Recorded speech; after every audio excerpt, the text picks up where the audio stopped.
ஒரு அம்மாவோட கனவு என்ன தெரியுமா? கொஞ்சம் எக்ஸ்ட்ரா தூக்கம்.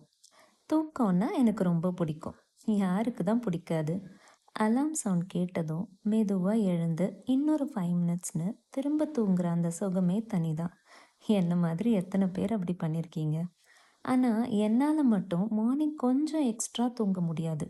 சில நேரம் சீக்கிரம் எழுந்து பக்கத்துல என் ஹஸ்பண்டும் என் குழந்தையும் நிம்மதியா தூங்குறத பார்த்து யோசிச்சிருக்கேன். நமக்கும் இப்படி கொஞ்ச நேரம் தூங்க முடியாதான்னு. உண்மையை சொல்லணும்னா, எனக்கு நிம்மதியா தூக்கம் கிடைக்கிற ஒரே இடம் அம்மா வீடு தான். அங்க போனா அலாமே வைக்க மாட்டேன்.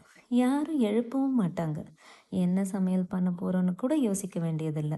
ஆனா கொஞ்ச நாள் கழிச்சு தான் ஒரு விஷயம் புரிஞ்சுது. நான் அங்க போய் நிம்மதியா தூங்கும்போது என் அம்மாவோட தூக்கம் குறைஞ்சிடும். ஏன்னா காலையில் அவங்க தான் முதல்ல எழுந்துக்கணும், காஃபி போடணும், பிரேக்ஃபாஸ்ட் செய்யணும், லஞ்ச்க்கு என்ன பண்ணுறதுன்னு யோசிக்கணும். நான் இங்கே செய்கிற எல்லா வேலையும் ஒரு காலத்தில் அவங்களும் செஞ்சுருக்காங்க, இப்போவும் செஞ்சுட்டு தான் இருக்காங்க. இப்போ தான் புரியுது, நம்ம அம்மா வாழ்ந்த லைஃப்பை தான் நாமளும் வாழ்ந்துட்டு இருக்கோன்னு. இதுதான் போல ஒரு அம்மாவோட லைஃப். இதே மாதிரி வேறு டாபிக் பேசணுன்னா மறக்காமல் என்னை ஃபாலோ பண்ணிவிட்டு கமெண்ட் பாக்ஸ்லேயே மென்ஷன் பண்ணுங்கள், பேசலாம். Until then, bye from Simply Darshu. Stay tuned.